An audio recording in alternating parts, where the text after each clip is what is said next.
Leçon 5, protection et preuve de la propriété. Grand A, protection de la propriété, action revendication.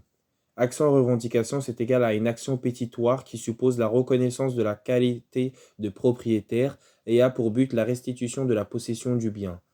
Le revendiquant se prévaut de la qualité du propriétaire. On peut voir cela grâce à ce graphique qui est juste ici. Le possesseur va établir une action revendication envers le propriétaire pour obtenir la restitution de la possession. Alors, petit a, revendication de la propriété immobilière. 1. L'importance de la propriété immobilière. La jurisprudence a admis qu'elle est imprescriptible à l'article 2227 du Code civil, mais bien sûr, elle existe tant que le droit de propriété existe. S'il disparaît, l'action en revendication ne peut plus subsister. Par exemple, euh, dans un arrêt qui s'appelle Le Cohue contre Morvan en 1905, il y avait le cas où on ne pouvait pas revendiquer la propriété de son bien s'il y avait une prescription acquisitive, par exemple. Petit 2, les effets de l'action en revendication. A. Restitution de la possession de l'immeuble. Indemnisation du propriétaire au revendiquant s'il il y a une détérioration. L'article 1352-1 traite des détériorations et des différentes indemnisations en général. L'article 1352-2 nous informe que le possesseur de bonne foi, qui pensait être le véritable propriétaire, n'a pas à répondre de ces détériorations de la chose, qu'elles aient eu lieu par sa faute ou par des causes externes, s'il avait vendu la chose ou les biens immobiliers. Il n'est pas tenu de restituer le prix reçu par ces ventes et non la valeur de la chose. Indemnisation du possesseur évincé, si amélioration. Théorie des impenses, d'origine romaine reprise par la jurisprudence généralisée par François Zenati, par M. F. Zenati. Principe, on va pouvoir indemniser le possédeur quand il a fait des dépenses essentielles, si les dépenses apportent une plus-value, elles doivent être indemnisées, mais si la dépense n'est pas nécessaire, elle n'apporte pas de plus-value, il n'y a donc pas d'indemnisation. La réforme du RGO, avec l'ordonnance du 10 février 2016, rapporte à la théorie des impenses, avec l'article 1352-5 du code du CC, qui nous apprend que pour fixer le montant des restitutions, il est tenu compte à celui qui doit restituer des dépenses nécessaires à la conservation de la chose et de celles qui ont augmenté la valeur. Dépenses nécessaires remboursées au possesseur, dépenses utiles, par exemple l'installation d'un chauffage, constitution d'un garage, remboursées dans la limite de la plus-value apportée. Dépenses voluptuaires ou somptuaires ne sont non remboursées. B. Restitution des fruits. L'article 549 du Code civil nous apprend que le simple possesseur ne fait pas les fruits siens que dans le cas où il est possesseur où il possède de bonne foi. Dans le cas contraire, il est tenu de restituer les produits avec la chose au propriétaire qui la revendique. Si les dits produits ne se retrouvent pas en nature, leur valeur est estimée à la date du remboursement. Si le possesseur est de mauvaise foi, il doit rendre les fruits en nature, si possible, ou en valeur. Le propriétaire doit assumer les dépenses liées à la production des fruits. Si le possesseur est de bonne foi, les fruits restent les siens. Le possesseur, qu'il soit de bonne ou de mauvaise foi, il restitue dans tous les cas, plus ou moins, la chose dont il avait la possession, et cela peut lui créer des situations difficiles. Par exemple, j'inscris mes enfants dans une école à côté de la maison, ou, virgule, je fais des travaux. C. Paralysie des effets de l'action en revendication. Pour éviter ces situations de paralysie, il y a la théorie de l'apparence. Si le propriétaire apparent vend le bien à un tiers acquéreur de bonne foi, alors le véritable propriétaire ne pourra agir en revendication. Elle part de l'adage errore communis factis ius, l'erreur commune fait le droit. Cela permet de considérer la personne de bonne foi comme le propriétaire et on va empêcher le véritable propriétaire de revendiquer la propriété. Hypothèse. Alors, Oui, donc ça montre la paralysie de l'action en revendication. Hypothèse, cas de l'héritier apparent. Pour protéger les sous-acquéreurs, on considère que le faux propriétaire, l'hérité, était un propriétaire apparent et le sous-acquéreur ne va pas restituer le bien au propriétaire. On peut remarquer cela grâce à ce graphique qui est juste ici et qui nous est montré à l'écran. Un graphique très sympathique à voir. Alors, cas de la vente annulée. On part du principe que finalement le contrat de vente entre A et B est annulé. Normalement, le véritable propriétaire doit normalement agir contre le possesseur de la mesure ou non. On ne peut pas transférer plus de droits qu'on en a. Nemo plus juris ad alium transféré potest quad ipse habet. Je ne sais pas ce que ça veut dire, c'est du latin, mais pour C, son vendeur B avait l'apparence d'un propriétaire, il pensait donc acheter la chose légitimement. On remarque cela avec euh, le graphique, le schéma qui nous est présenté juste ici. Ces situations ne permettent pas seulement de protéger C, ce qui n'est pas la raison première. Si on appliquait les règles du Code civil, cela aurait pour conséquence la création d'un sentiment de crainte, ce qui fragiliserait le marché de l'immobilier et la bonne gestion de la part de quelqu'un qui croit en être le vrai propriétaire. S'il est dans la crainte de perdre, il fera son minimum. Or, l'objectif du droit des biens est d'inciter le propriétaire à bien agir. Une QPC jugée irrecevable de la troisième chambre civile du 30 mars 2017, elle n'a pas passé le filtre et n'est jamais arrivée au Conseil constitutionnel, c'est ça la définition du CC, puisque elle conteste la théorie, puisque conteste la théorie jurisprudentielle, elle ne concerne pas une disposition légale. Histoire jurisprudentielle de la théorie de l'apparence, elle est élaborée par la jurisprudence, héritier apparent, Cour de cassation l'a utilisé en 1897, arrêt de la Boussinière, étendue de la jurisprudence à tous les actes effectués par le propriétaire apparent, par exemple transmission d'un droit réel, conclusion d'un bail, hypothèque, extension à d'autres domaines que la propriété, par exemple les mandats apparents, le domicile apparent ou encore le mariage apparent. Apparent se définit comme la croyance erronée dans l'existence d'une situation juridique pouvant conduire dans certaines conditions à faire prévaloir certains effets de cette apparence sur la réalité juridique. La théorie de l'apparence apparaît donc comme un correcteur d'origine prétorienne destiné à tempérer la rigueur avec des principes de la loi en l'occurrence. Selon René de Mogh, il s'agit de savoir si l'on préfère la sécurité des titulaires, sécurité statique des droits, ou celle des acquéreurs, sécurité dynamique des transactions de droit. Les conditions de la mise en œuvre de la théorie de l'apparence, un tiers sous-acquéreur de bonne foi, article 540 du Code civil. Savoir si nous sommes dans le cas d'une erreur commune à l'appréciation souveraine du juge.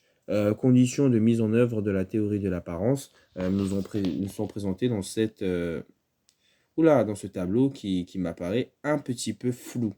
Même à l'œil nu, là, ça me paraît un peu flou. Mais bon, je les ai déjà dit à l'oral, c'est ça le plus important. Le reste ici va jouer entre le propriétaire évincé A et le propriétaire apparent B, lequel va devoir indemniser le premier. Si ce propriétaire apparent était de bonne foi, on va assister donc il va donc restituer le prix du bien seulement, pas la valeur, article 1352 alinéa 1.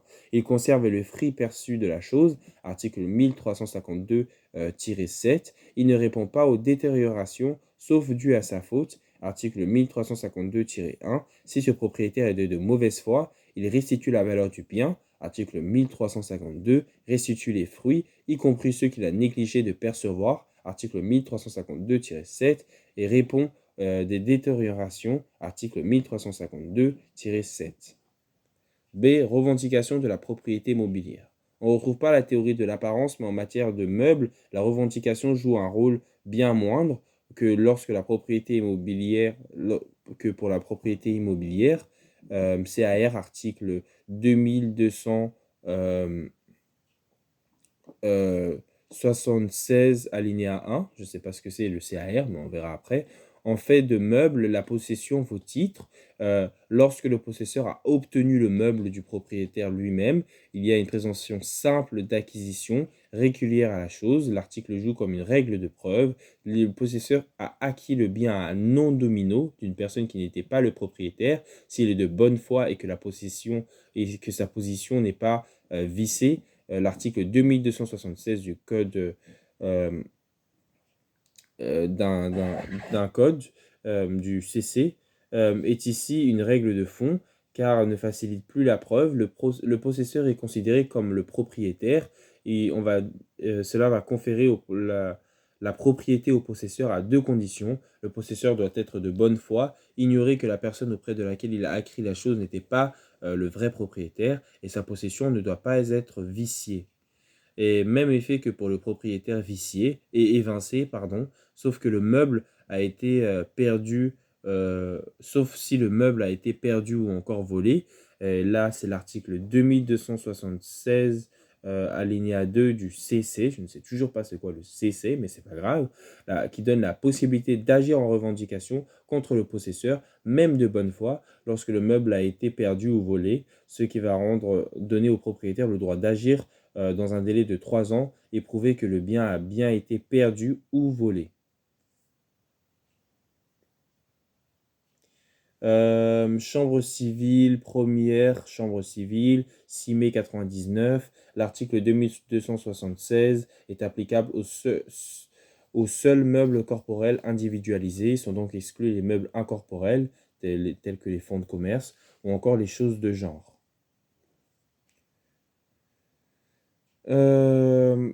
Petit exemple pour l'exclusion des choses, des meubles incorporels. Exemple, 7 mars 2006, licence 4 qui permet la vente d'alcool considéré comme un meuble incorporel et ne pouvait donc pas s'acquérir par possession et faire jouer le jeu de l'article concernant les meubles incorporels.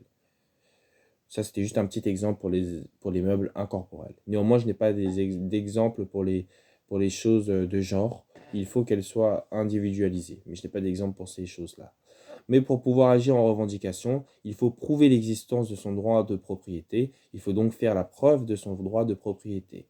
Ce qui va nous amener au grand 2, la preuve du droit la preuve de la propriété. Alors, en situation de meuble, on se concentre sur la propriété immobilière, euh, car l'article 2276 énonce qu'on fait de meubles la possession vaut titre. En fait de meubles, la possession vaut titre. C'est égal à faire présumer la propriété, ce qui joue contre le revendiquant. La seule façon pour le propriétaire d'agir, c'est de venir contester les qualités de la possession en elle-même, en mettant en avant qu'elle est viciée. Dans l'immense majorité des cas, l'article 2276 rend le possesseur propriétaire. Immeuble, il n'existe aucun écrit ou document officiel qui émane de l'autorité publique ou de n'importe qui établissant le droit de propriété. Il existe un système de publicité des actes, mais pas des droits de propriété en eux-mêmes. Si on consulte le registre de la publicité foncière, on va retrouver le fait qu'à telle date, on a vendu la propriété à un autre. Donc tous les mouvements de transfert qui transfère le droit de propriété, qui ne prouve que le transfert du droit. Il faut donc prouver l'acte qui transfère le droit de propriété, mais aussi prouver que le vendeur ait bien été propriétaire lui-même. Probatio diabolico, c'est ce qui m'est écrit. Diabolico. Contre VS en Allemagne ou en Alsace-Moselle, ce qui est publié, c'est le droit de propriété en lui-même, un système de publicité du droit. Les cas dans lesquels on va pouvoir déjouer cette probatio diabolico, c'est les cas acquisition par possession prolongée, que l'on définit telle qu'une prescription acquisitive. Comment faire alors? A. Charge de la preuve pour prouver. Comment faire? Le 2, elle incombe au demandeur, on va s'intéresser au demandeur, celui qui prétend le propriétaire. La preuve lui incombe, c'est l'article 1353 du Code civil qui nous informe de cela. Et s'il n'arrive pas à prouver qu'il est propriétaire, il perd. Tandis que le défenseur bénéficie d'une présomption simple de propriété. B. Moyen de preuve. On a vu la charge de la preuve, maintenant c'est les moyens de preuve. La preuve du droit est par principe libre, ce qui nous a été appris par un arrêt de la troisième chambre civile du 20 juillet 1988. Pas besoin d'un acte sous signature privée ou d'un acte authentique, il suffit d'emporter l'approbation du juge. On peut donc mettre en avant le titre de propriété, qui n'est qu'un moyen de preuve imparfait. Autres indices, payer des impôts, revendication de la possession, mais compliqué pour le revendiquant. Tous ces moyens de preuve sont imparfaits, mais peuvent être émis en vue d'une certaine liberté de la preuve. Petit 1, le titre de propriété. Le titre de propriété, acte juridique translatif de propriété qui ne peut que prouver le transfert de propriété, pas l'objet. L'acte ne permet que son transfert. L'acte en lui-même ne prouve pas l'existence du droit. Par exemple, lors d'un contrat de donation, de testament, de vente ou d'échange, il ne peut pas garantir le droit de propriété avec certitude qu'il transfère, mais présume de la propriété, fournissent une forte présomption de l'homme, ne prouve pas son existence. Autre titre, jugement déclaratif, acte, acte, de, acte de passage entre les héritiers, partage, transaction, bornage, amiable ou judiciaire. Il n'est pas nécessaire que ce titre ait fait l'objet d'une publicité foncière selon la jurisprudence. Euh, Par exemple,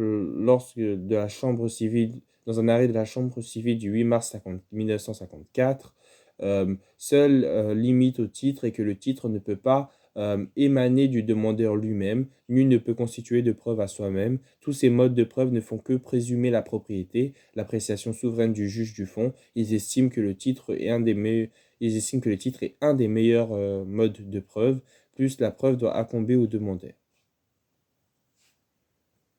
De autres indices, on retrouve la publicité foncière, on retrouve également le cadastre qui donne des indications du cadastre, pardon, relevant du document fiscal, euh, le paiement des impôts fonciers, l'existence de bornes fait la preuve des limites du droit de propriété, pas preuve du propriétaire.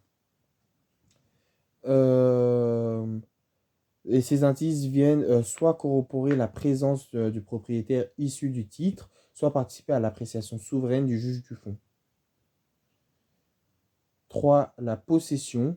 Euh, c'est fait présumer la propriété, présomption légale de simple.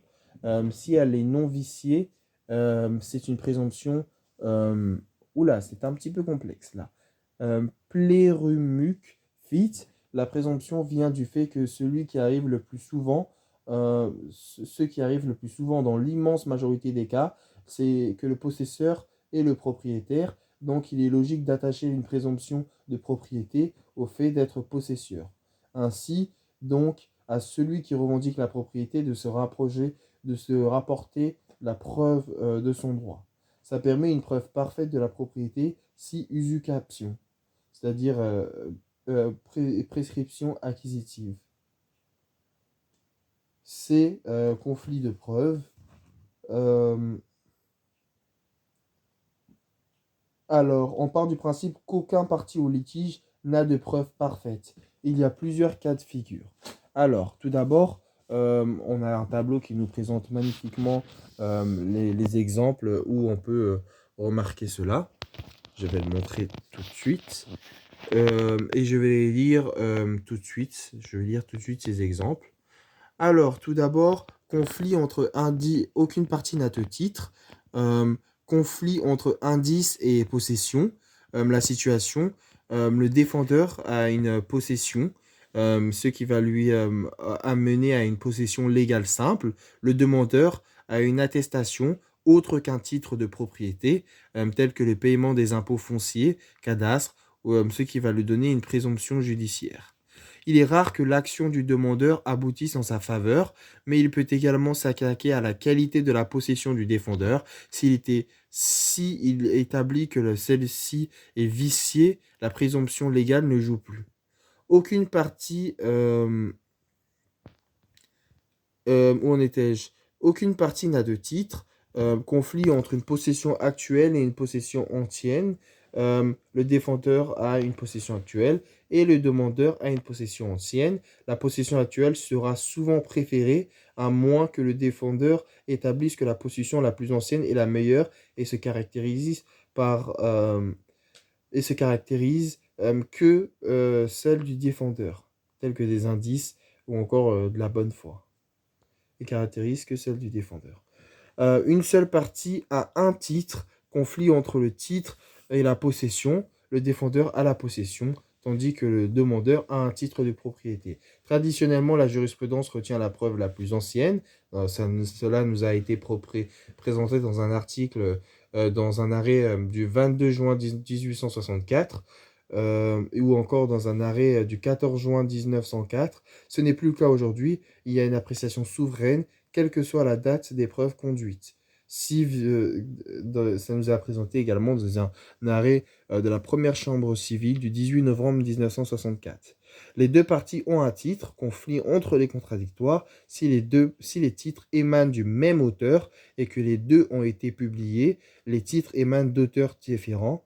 Il y a deux situations. Alors, si les titres émanent du même auteur et que les deux ont été publiés, l'article 1198, alinéa 2 du Code civil, nous apprend que celui qui a le premier publié son titre d'acquisition passé en la forme authentique au fichier immobilier est préféré, même si son droit est postérieur à condition qu'il soit de bonne foi.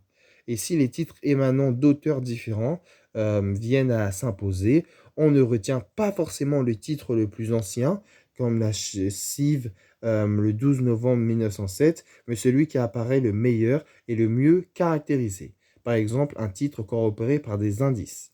In fine, si les moyens de preuve produits sont strictement équivalents aux yeux des juges, c'est le défendeur qui l'emporte, puisque le demandeur supporte les risques de la preuve. Alors, petit 1, aucune partie n'a de titre, conflit, indice, possession. Alors, conflit entre la possession du défendeur et les indices dont ne dispose pas le revendiquant. La possession du défendeur fait présumer sa propriété, mais cette présomption peut être combattue par des preuves contraires si les indices emportent la conviction du juge. Cela est très rare. Mais en réalité, la possession vaudra bien plus aux yeux du juge que les indices. Le revendiquant va essayer d'affaiblir la possession du possesseur. On va donc trouver qu'elle est entachée d'un vice et cela peut également essayer de jouer sur sa position, ce qui est nécessaire de caractériser une possession plus ancienne et meilleure. Je vais me répéter parce que c'était peut-être pas assez clair. Le revendiquant va essayer d'affaiblir la possession du possesseur et de prouver qu'elle est entachée d'un vice. Cela peut également essayer de jouer sur sa possession. Il y a donc une nécessité de caractériser la possession la plus ancienne et la meilleure. 2. Une seule partie a un titre, conflit titre-possession. Conflit entre titres... ça, c'est ce qu'on vient de voir en fait. 2. Une seule partie a un titre, conflit entre titre et possession. Ah bah oui.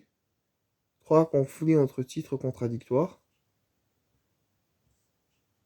Mais en fait, c'est tout simplement ce qu'on vient de voir. Je suis désolé. Hein. On va juste vérifier si c'est bien ça. On ne retient... appartenant à chaque partie au même auteur. Alors, après vérification, c'est bien la même chose. Bon, bah, ça va donc être la fin de cette vidéo. Au revoir.